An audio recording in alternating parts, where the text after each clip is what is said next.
안녕하세요. 김동석입니다. 8월 24일 아침 시작하도록 하겠습니다. 오늘 새벽에 끝난 미국 시장은 장 초반에 상승세를 내주고 소폭 하락해서 마감하는 그런 모습이 있었습니다. 요번에 미국 시장이 계속해서 약세의 흐름을 보이고 있는데요. 거기에는 긴축 우려에 대한 부분이 굉장히 큰 것 같습니다. 사실 긴축 우려라는 것은 지금만 있었던 것이 아니라 그 전에도 있었죠. 그 전에도 있었지만 사실은 이번에 많이 영향을 미치고 있습니다. 그러니까 그 전에도 긴축 우려가 있었던 주가가 한동안 한 2달 정도 상승을 했었죠. 그것은 숨겨진 재료였던 인플레 감축법, 그러니까 시장에 유동성을 약간 투입하는 듯한 재료가 있었기 때문에 시장을 버티는 그런 상황이었는데요. 이제 그 재료가 끝나고 실질적으로 인플레이션 우려에 대한 그로 인한 금리 인상, 그로 인한 유동성 축소, 이것이 이제 시장의 방향성을 흔들어주고 있는 그런 상황으로 해석을 해야 될 것 같습니다. 오늘 새벽에 미국 시장은 지표들의 발표가 좀 있었어요. 서비스와 제조업을 합친 합성 구매자 관리 지수라는 게 있는데 이게 8월 달에 49.2가 나왔죠. 전달에 49.9에 비해서 낮은 모습이었는데요. 8개월 만에 최저를 기록하는 그런 모습이었다고 합니다. 제조업 PMI 지수도 나왔죠. 3개월 연속 49.7이 나오는데요. 7개월 만에 최저 수준이라고 합니다. 이러한 지표들이 금리 인상을 공격적이지 않게 할 수 있다라는 어떤 기대감이 시장에 좀 반영을 해서 하락폭을 좀 저지했다 이런 얘기도 좀 있고요. 7월에 신규 주택 판매 건수가 또 발표가 났어요. 근데 2016년 이후로 최저치라고 하네요. 모든 지표가 경기 침체 쪽으로 흘러가고 있기 때문에 사실은 금리 인상이 만만치 않은 상황이 되겠죠. 오히려 금리 인하가 필요한 지표들의 모습이지만 인플레이션이 잡히지 않은 상태에서 금리 인하는 너무나 어려운 상황입니다. 그렇기 때문에 지금 연준은 빨리 인플레이션을 잡기 위한 금리 인상을 먼저 시도하는 것이 더 유리하지 않을까 이런 생각을 해봐야 될 것 같고요. 잭슨홀 미팅이 이제 다가오고 있습니다. 25일부터죠. 내일부터 약 3일간 진행이 됩니다. 특히 이 잭슨홀 미팅은 어제도 말씀드렸지만 와이오밍주 잭슨홀에서 매년 8월에 진행되고 전 세계 중앙은행과 재무부 장관이 모여서 향후 통화 정책에 대해서 논의를 하고 연설을 하는 그런 자리이기도 한데요. 제롬 파월이 26일 날 연설이 있습니다. 근데 시장에서는요. 제롬 파월의 시장을 얼어붙게 하는 어떤 연설을 통해서 불안감이 커질까봐 두려워하고 있습니다. 근데 저는 사실 이건 거짓말인 것 같습니다. 왜냐하면 이때까지 제롬 파월은요 시장에 어떤 연설을 할 때 시장 친화적인 연설을 했지 시장에 불안함을 주는 연설을 해본 적이 없는 걸로는 기억합니다. 그렇기 때문에 사실 요거는 조금 과하게 표현하는 것 같고요. 제가 볼 때는 제롬 파월이 얼마나 현실적으로 얘기하느냐 그렇지 않느냐의 싸움이 아닐까 그런 생각을 해봐야 될 것 같고요. 지금 그 긴축 우려 때문에 그런가요? 헤지 펀드들이 매파적인 그 어떤 연준에 대한 부분을 베팅하고 있다고 합니다. 그래서 그 규모가 지난달에 평균 규모의 3배가 넘어가는 그런 상황을 연출하고 있다고 하죠. 그만큼 긴축 우려가 커지고 있는 것을 우회적으로 다루는 것이 아닐까 이런 생각 해봐야 될 것 같고요.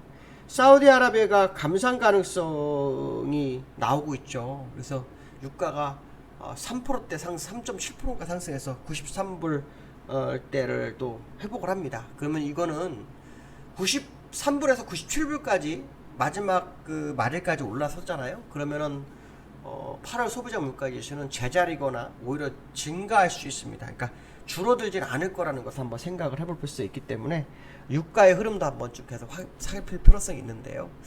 지금 보시면은 나스닥이 보합에 끝났고 다우가 0.47% 하락하는 모습이 보였죠. 근데 보시면은 이 다우는 장 초반에 플러스권이었어요. 0.2%다 0.6%까지 밀렸다가 낙폭을 줄인 상태였고요. 그 다음에 나스닥은 장 초반에 상승이었습니다. 0.88%. 그랬다가 보합으로 끝났어요. 그만큼 시장의 매수세가 약하고 매도세가 강하구나라는 것을 의미하죠. 아마도 이번 잭슨홀 미팅에서 9월달 금리에 대한 언급이 상당히 좀 중요할 것 같고, 특히 제임스 블라드 같은 사람들도 지금 9월에 금리 인상 0.75%를 좀 언급하고 있는 그런 상황이기 때문에 그런 부분들이 시장에 계속 악재를 반영하고 있죠. 숨겨진 호재가 사라지고 난 다음에 이제 악재가 시장을 장악하기 시작한 모습이다 라고 보시면 될 것 같고, 지난달에 유가는 평균 가격이 약 한 100불 정도 됩니다. 100불 93불 70센트까지 올라왔죠. 나머지 기간 동안 요 100불까지 올라오게 되면 아까 말씀드린 것처럼 8월 소비자 물가 지수가 그렇게 높지 않을 수 있습니다. 소비자 물가에서 약간 낮지 않을 확률이 높습니다. 무슨 말이냐면 지난번 9.1에서 8.5로 줄었는데 이게 8점 밑으로 떨어지는 거나 그러진 않을 거라고 보는 거죠. 적어도 8.5 전후에서 움직임이 나올 수 있다. 그렇기 때문에 앞으로 나머지 거래일, 오늘 화요일에 끝났으니까 6거래일 남았거든요. 6거래일 동안 원달러가 어느 정도까지 움직이는지를 우리 계속 확인하는 그런 전략이 필요할 것 같습니다. 그래서 원유가 사실은 내려와야 인플레이션이 내려옵니다. 그러니까 원유가 내려오려면 적어도 60불 때까지 내려와야 한다고 제가 한번 말씀드렸을 거예요. 그 월봉상으로 요 자리거든요. 그러니까 요 평균 단가 밑으로 내려와야만이 인플레이션이 낮아질 거다.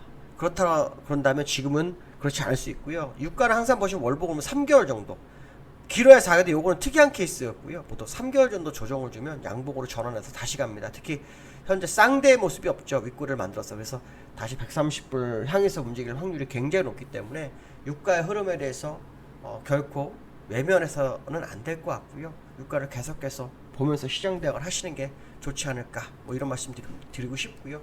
그 다음에 여기환율이 조금 하락을 했어요. 근데 아시겠지만 환율이 1345원까지 갔다가 약간 밀리는 모습이었는데요.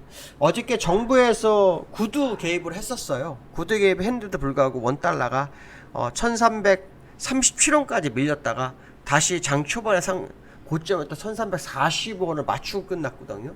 그런 다음에 다시 1339원에 소폭 밀리는 모습이 있었는데요. 그것은 이제 미국이 달러가 약세가 되면서 그 영향을 좀 받은 것으로 보여요. 왜냐하면 아까 말씀드린 것처럼 지표들이 나빠지면서 금리 인상이 공격적이지 않을 수 있지 않을까? 이런 분위기가 환율에 좀 반영을 했지만, 긴축이 멈추기 전까지는 환율은 계속 고공행진할 수밖에 없고 슈퍼달러는 계속 진행될 수밖에 없다라는 거예요. 그래서 환율이 좀 내려온 것 때문에 이거 뭔가 변화가 왔나? 이런 생각하시면 안 돼요. 기술적으로는 환율이 지금 새로운 영역으로 들어갔어요. 들어갔기 때문에 이 월봉사 들어갔기 때문에 이거를 내려올 거라는 거에 너무 관심을 가져서는 안 됩니다.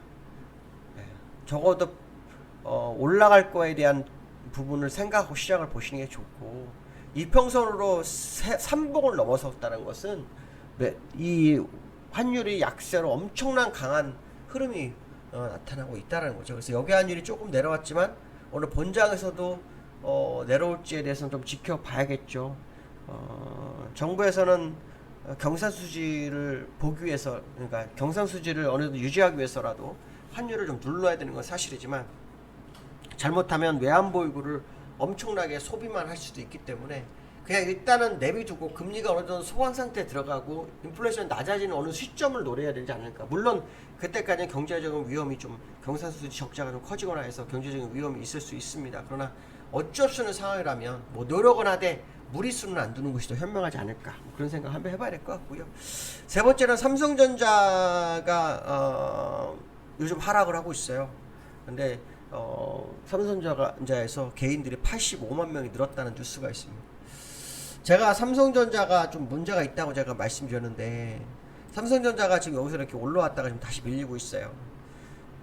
얼마 전에 55,700원까지 갔다가 62,300원대까지 갔다가 다시 지금 5만원대로 또 밀렸는데요. 여기서 지지가 될지 안 될지는 좀 확인해 봐야 됩니다. 그러나 중요한 것은 뭐냐면, 개인들이 너무 많이 사게 되면 시장은 못 갑니다. 삼성전자는. 물론 외국인이나 기관이 제일 많이 있죠, 물량은. 하지만 이때까지 개인이 많지 않았던 종목 중에 하나가 삼성전자였어요. 너무 비싸다 아무도 접근하기 어려웠던 종목. 근데 이제는 가격이 액면분할에서 싸지다 보니까 접근이 정말 쉬워졌거든요. 그러다 보니까 그동안 한 수십 년 동안 개인들이 접근을 안 하던 종목이, 개인들의 접근이 너무나 많아졌고, 개인들이 물량이 많아진다는 것은 시장에 매물도 많아진다는 거 똑같거든요. 그래서 이번에 주가가 하락한 데도 불구하고 85만 명이 늘었다는 것은 삼성전자에게 어떤 국민주의 모습을 보일 수는 있지만 시장 전체적으로는 그 도움이 안 될 수 있다고 보거든요. 그래서 삼성전자의 흐름에 대해서 또 한번 확인을 해봐야 되는 그 시점이 아닐까 이렇게 말씀드릴 수 있을 것 같습니다. 오늘 여기까지 하겠습니다. 감사합니다.